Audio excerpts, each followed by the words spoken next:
नमस्कार दोस्तों, आज बात करेंगे नींबू जाति के फलों के बारे में।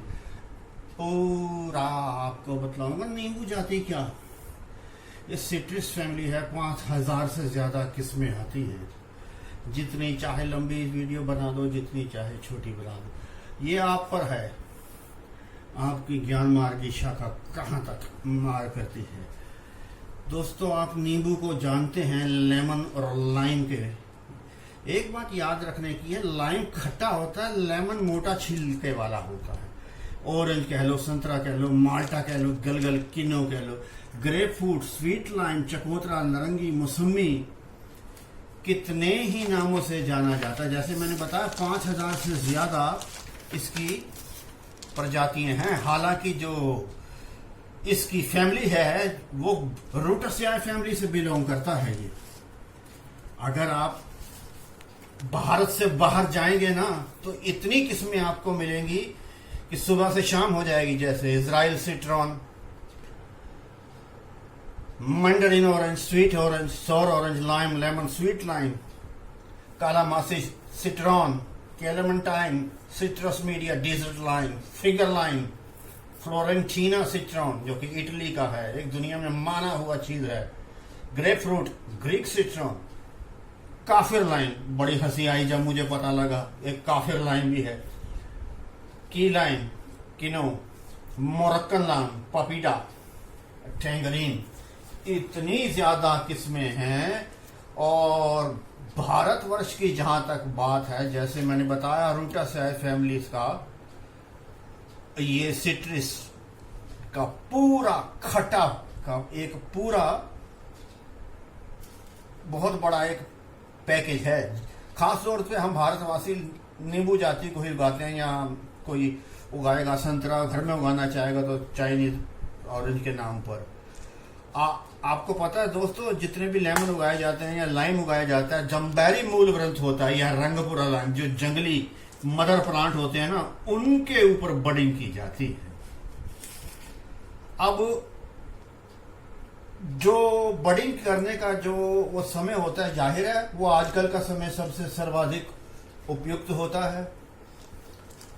भारत के नींबू जो लेमन और लाइम के अंदर जो कई तरह की जो प्रजातियां हैं वो बहुत मशहूर हैं। जैसे यूरिका है, कागजी कला है, उदित है, कुछ लाइम और लेमन। जैसे मैंने बताया, फिर दोहराऊं, लाइम खट्टे वाला होता है, बारीक छिलका होता है, लेमन बड़े वाला होता है। गलगल नहीं, दोनों नींबू ही होते हैं।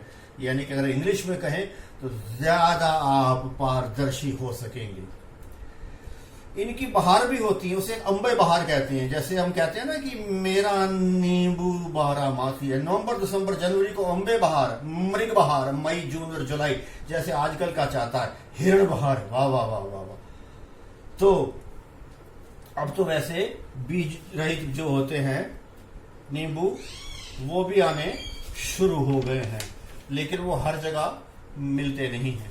दोस्तों, जो लेमन होता है, इसकी जो फैमिली मैंने बतलाया कि रूटासियाई है, लेकिन इसका जन्म है ना वो भारत या दक्षिण एशिया के आसपास ही हुआ है। अब लेमन में ये देखा जाए कि ये जो लेमन है, इसके अंदर अगर आप सुन के हैरान हो जाएंगे, जब हम पौधा लगाते हैं कि आपके सामने 2 पोड़ पड़े हैं, एक कागजी कला है, दूसरा पंत लेमन है, एक लाइम है और एक लेमन है। इसके अंदर थाइमिन की मात्रा कितनी होती है, जिसे B1 कहते हैं, रिबोफ्लिन, B2, नाइसिन, B3, उसके बाद pantothenic acid, B5, vitamin B6, potassium. आप केले करते हैं ना, आजकल 5 रुपए किलो के हिसाब से नींबू मिलते हैं जो हल्के गले हुए होते हैं, वो तो फ्री में भी बांटते हैं। पोटाशियम 150 mg होता है, फास्फोरस 16 मिलीग्राम, कैल्शियम 26 मिलीग्राम। ये 1 या 2 नींबू की मात्रा आपको बतला रहा हूं। अब जो लाइम है, जैसे मैंने आपको बताया कि ये पर्शियन लाइम बड़ा मशहूर है हमारा, उसके बाद में काफिर लाइम बड़ा मशहूर है। ये सभी जो है ना हाइब्रिड हैं। इसका जो मूलतः जो प्रदेश है वो दक्षिण पूर्व एशिया, जिसके अंदर हम भारत आते हैं। दोस्तों, कैल्शियम तो लाइम के अंदर और लेमन में थोड़ा बहुत सी फर्क पड़ता है, किसी में 35% कैल्शियम है तो पोटाशियम 110 मिलीग्राम। अगर लेमन में देखा जाए तो कंपैरेटिवली उसमें पोटाशियम थोड़ी कम है। जो ज्यादा खट्टा है, पतले छिलके वाला है, उसके अंदर ज्यादा है। लाइमन के अंदर विटामिन 5 भी ज्यादा है। दोस्तों, अब जब लेमन और लाइम की हम बात कर रहे हैं, इस वीडियो में आगे मैं आप चल के सब कुछ बतलाऊंगा, इसके कीट पतंगे से लेकर बीमारी व्याधि तक, और कल्टीवेशन और कैसे इसको हैंडल करता है। एक टैंगरीन होता है, ये एक ग्रुप है दोस्तों। जो टैंगरीन होता है ना, ऑरेंज सिट्रिक फ्रूट का, कोई अपने आप में चीज नहीं होती है। अब जो कॉमन ऑरेंज होता है, जो हम संतरा खाते हैं, वो हाइब्रिड मैंडारिन होता है। हाइब्रिड मैंडारिन, वहां पर लोग इसे मैंडारिन के नाम से ज्यादा जाते हैं। चाहे आप दक्षिण पूर्व एशिया को ऊपर जाकर भूमध्य सागर में चले जाएं या फिर यूरोप में चले जाएं। उस एक और चीज आती है इसके बाद में, संतरा, जिसे हम ऑरेंज कहते हैं। अब कहने वाले जो आजकल के विशेषज्ञ हैं, वो जिसे कहते हैं एक स्कूल ऑफ थॉट, वो कहते हैं 4 नाम आते हैं मात्र सिट्रस के। एक पोमेलो है, सिटन है, मैंडारिन है और पपीडा है। एपिडा नहीं, पपीडा। और दूसरा एक थॉट है, दूसरी एक थिंकिंग है, दूसरी एक सोच है, वो कहता है मैंडरीन है ऑरेंज, एक पोमेलो है 2 और सिट्रन है 3। दोस्तों, मैं आपको बताता चलूं, लेमन लाइम जो होते हैं ना, ये सभी हाइब्रिड है। जंगली जो बूटियों के मैंने आपको नाम बतलाया शुरुआत में, उसके ऊपर ये सब तैयार किया जाता है। समय समय पर आए, समय समय पर लोगों ने, वैज्ञानिकों ने शोध किया और बना। संतरा, लेमन, पोमेलो इत्यादि, ये सभी इसकी उत्पत्ति एशिया से है। दोस्तों, 3000 साल पहले भारत से मध्य पूर्व, जिसे इजराइल कहा जाता है, या अरब देशों के कुछ देश कहा जाता है, वहां गए और उसके बाद में भूमध्य सागर गया। आजकल भी इटली और स्पेन का ऑरेंज दुनिया में सर्वश्रेष्ठ गिना जाता है, जिसको वैलेंसिया के नाम से जाते हैं। बिटर ऑरेंज भी होता है दोस्तों, बिटर ऑरेंज, जिसकी बहुत मोटी स्किन होती है, कम से कम 1 इंच। ये जितने भी खट्टी जाति के फल है ना, ये क्रॉस बड़े जबरदस्त हैं। अब जब मैंने बिटर ऑरेंज की बात करी, तो पोमेलो और मैंडरिन का जो वो है, योग है, जो इसका क्रॉस किया जाता है, ये बहुत बड़ा देखने में लगता है। बाहामास, जो कि एक कैरेबियन द्वीप समूह का एक छोटा सा देश है। हमारा नागपुरी, ये जो संतरा नागपुरी कह रहे हैं, इसी श्रेणी में आता है। ब्रिटिश वाले मर्लोमेड, जिसे हम अपने यहां क्या कहेंगे, जाम कहा जाता है, वो इसके मास्टर होते हैं। अब देखिए, जो संतरे में क्या क्या चीजें हैं, ये एक किस्म का डाइटरी सप्लीमेंट भी है, वेट लॉस भी होता है। जो इसकी बिटरनेस होती है ना, खट्टे फलों में, नींबू जाति में से लेके, संतरे से लेके, इसके अंदर एक पदार्थ टायरामिन होता है। दोस्तों, बड़े हैरानी की बात है, शोध करते समय इंसान को पता लगता है कि जिसको बीपी लो होता है ना, दरअसल बीपी लो तो कोई बीमारी होती ही नहीं। या हार्ट रेट, जिसे टैकीकार्डिया कहते हैं, वो बड़ा ही हार्ट स्लो पंप करता है, उसके लिए तो ये बड़ी ही जबरदस्त चीज है। अब इसके अलावा मैंडरिन ऑरेंज, ये भी एक हाइब्रिड है पोमेलो और मैंडरिन के बीच में। ये जो है सारा जो भारत का मैंने बतलाया, पता है इसकी जो श्रेष्ठ जाति है, दक्षिण एशिया के अंदर भारत आता है, और भारत के अंदर नॉर्थ ईस्ट इंडिया बहुत ही जबरदस्त है इस मामले में।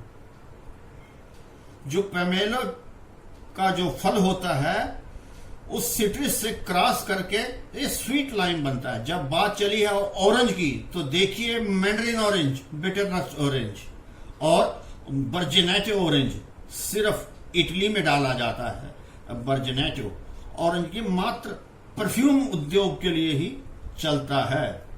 और ट्रिफोलिएट ऑरेंज एक रूट स्टॉक के लिए चला जाता है, कि जो कि एक भारत में करला खट्टा कहा जाता है, यूरोप में ट्राइफोलिएट ऑरेंज करता है। यह कोई जंगली फल नहीं है, मैंडरिन और हाइब्रिड पोमेलो का क्रॉस है मैंडरिन ऑरेंज। दोस्तों, अगर आप ये जानना चाहते हैं कि दुनिया का सर्वोत्तम संतरा कौन सा है, नेवल और वैलेंशियो के बीच में टक्कर होती है। भारत के अंदर नागपुरी, कुर्ग, श्रृंगार, सुमित्रा ये गिने गाते हैं। इसके अलावा बाहर में dream naval, light naval, California naval. अब एक और संतरा जिसे ब्लडी ऑरेंज यानी कि ब्लड ऑरेंज माल्टा कहते हैं, ये विटामिन सी, फाइटोकेमिकल्स और बीटा कैरोटीन ये सभी एंटीऑक्सीडेंट हैं। दोस्तों, मैंने आपको कुछ इतिहास और इन सब के बारे में, जो सिट्रिक फैमिली है, मैंने उद्देश्य यही रहा है कि नींबू जाति पर ना करके सारे खट्टे फलों का उपयोग किया जाए जो आपके पास हैं, ये जो भारत में हैं या जिनके ऊपर शोध हुआ है।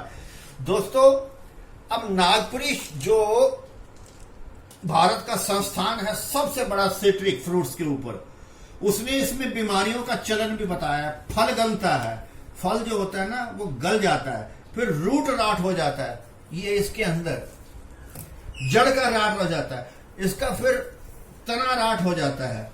इसके अंदर आप जिब्रेलिक एसिड का छिड़काव कर सकते हैं, पोटाशियम नाइट्रेट का कर सकते हैं। फिर एक फाइटोथोरा होता है, ये जो जब बड़ा हो जाता है ना, इसके अंदर से गोंद निकलता है। ये पानी, इसके मात्रा ज्यादा नहीं चाहिए। नर्सरी के पौधे जो होते हैं छोटे छोटे, वो भी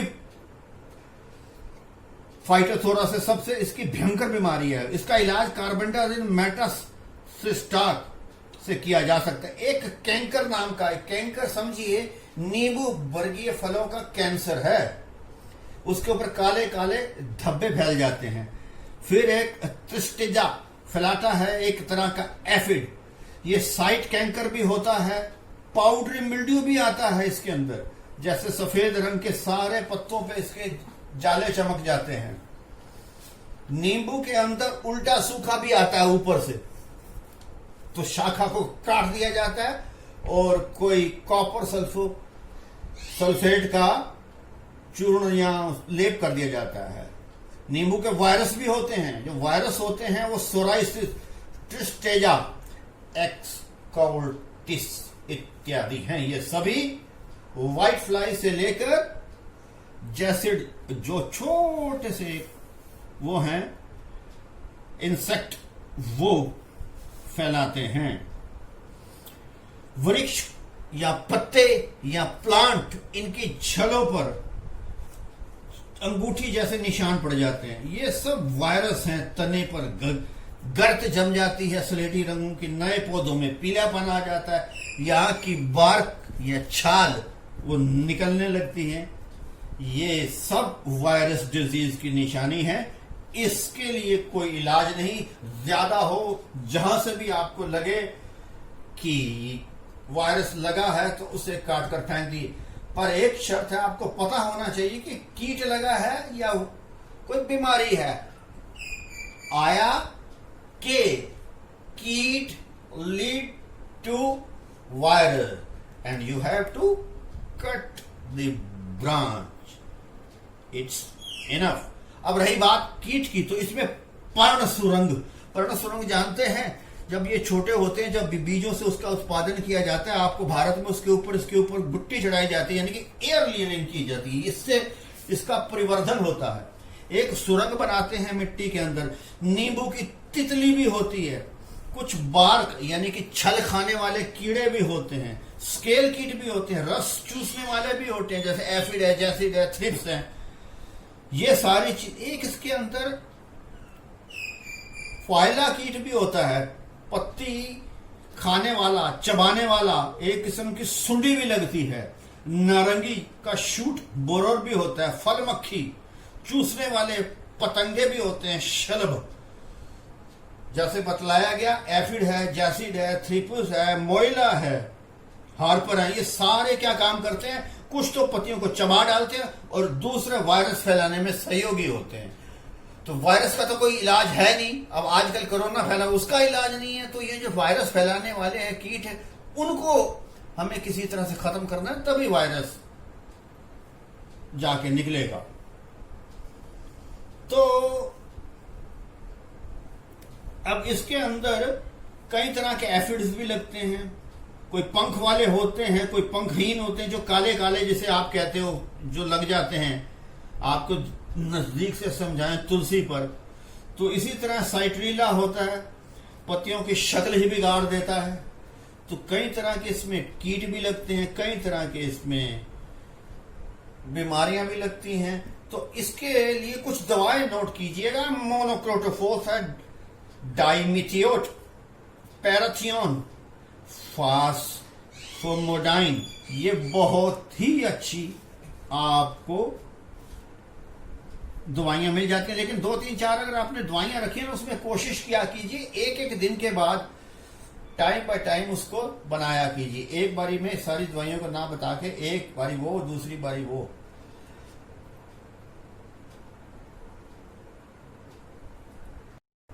एक इनके फूलों की जो पंखड़ियां होती हैं ना, उन पर भी घाव बन जाते हैं जब फूल लगते हैं। आपने देखा होगा, मेरे साफ देखा है, जब चमेली की तरह के फूल लगते हैं नींबू जाति पे, वो गलने लगते हैं। तो वो भी के अंदर भी आप कोई फंजीसाइड डाल सकते हैं। दोस्तों अब इसमें ना समस्या पता क्या आती है, मैंने जो ज्यादातर नोट किया है, जो लोगों की समस्या आती है, वो कहते हैं कि इसमें फूल नहीं लगते, फल नहीं लगते। फल लगते हैं तो गिर जाते हैं। दोस्तों एक जब आपने देखा ना कि फूल एक बना है, तो तुरंत इस पे प्लानोफिक्स का छिड़काव कर दो। वो क्या काम करेगा, सारे फूलों को सेट कर देगा। अगर और वो प्लानोफिक्स ये भी काम करेगा। उसके बाद में एक 2,4-D रसायन आता है, वो क्या काम करेगा, वो फूलों को गिरने नहीं देगा। एक सेट करेगा, एक सेट होने के बाद में जो फूल वहां पर रहेंगे उनको गिरने नहीं देगा। दोस्तों इसके अंदर माइक्रो न्यूट्रिएंट्स का बहुत बहुत बहुत बहुत महत्व है। आजकल के समय हर 2 महीने के बाद माइक्रो न्यूट्रिएंट्स के बड़े बड़े जो बने बनाए पैकेट आते हैं, जिसके अंदर आपका जिंक होता है, बोरॉन होता है, आयरन होता है, मैग्नीज होता है। उनका बहुत उपयोग करना चाहिए। हाँ, जैसे मैंने बताया, लोग कहते हैं कि फल या फूल नहीं बनते, गिर जाते हैं, फिर वो कहते हैं फट जाते हैं, वो बोरोन की कमी से होता है। दोस्तों मैं जाते जाते एक बात बताऊं, नागपुर का ये देखिए, ये बीज हैं, इसके अंदर संतरे के भी हैं, नींबू के भी हैं, नींबू के अंदर लाइम के भी हैं, लेमन के भी हैं, संतरे के भी हैं, कीनू के भी हैं, सारे फूल हैं। ये 4200 रुपए की आइटम है। ये नागपुर की जो संतरा के इंस्टीट्यूट है, वहां से उन्होंने भेजी है। दोस्तों मैंने पूरी कोशिश की है कि आपको नींबू यानी कि लाइम और लेमन ये क्या है, इनके फायदे क्या हैं, इनमें बीमारियां क्या लगती हैं, इनके लिए कीट क्या हैं, इनकी खाद दोस्तों जैसे आजकल का मौसम है, फिर ध्यान में जाना, बात से बात निकल रही है, खूब इसको गड़ी सली गोबर की खाद दीजिए या केचुआ खाद दीजिए। आजकल का बड़ा अच्छा मौसम है। अगर रासायनिक खाद देना चाहते हैं तो आप दे सकते हैं अलग तरीके से, NPK 19-19-19 वाला, वो एक अपने पौधे के हिसाब से आप देख सकते हैं, 5 ग्राम से लेकर 250 ग्राम। लेकिन जो ऑर्गेनिक खाद है ना, वो बहुत अच्छी है। अगर आपके जमीन में भी लगा है तो ये नहीं है कि उसके पास लीजिए, एक बड़ा सा थाला, आप देखिए आपका पेड़ कितना बड़ा, उसके नीचे जितने भी नीचे है सारा, अगर 1-1.5 मीटर है तो उसके अंदर खूब आप खाद डाल सकते हैं। अगर आपका पौधा 5 साल का है तो उसके अंदर कम से कम भी 50 किलो गोबर या वर्मी कंपोस्ट, साथ में थोड़ा इंटीग्रेटेड कीजिए, रासायनिक खाद भी दे सकते हैं। तो ये बीज से पौधे तैयार हो सकते हैं। उसके बाद में ये जो, या तो आप बीज से तैयार करो या जंगली पौधे के ऊपर में कलम लगाओ, या फिर आपके पास बहुत बढ़िया, जब नींबू पैदा हो गया उसके बाद में गुट्टी बांध के आओ, दे दनादन खूब मात्रा में एंजॉय कीजिए। उम्मीद है आपका प्यार हमेशा बना रहेगा। धन्यवाद, नमस्कार।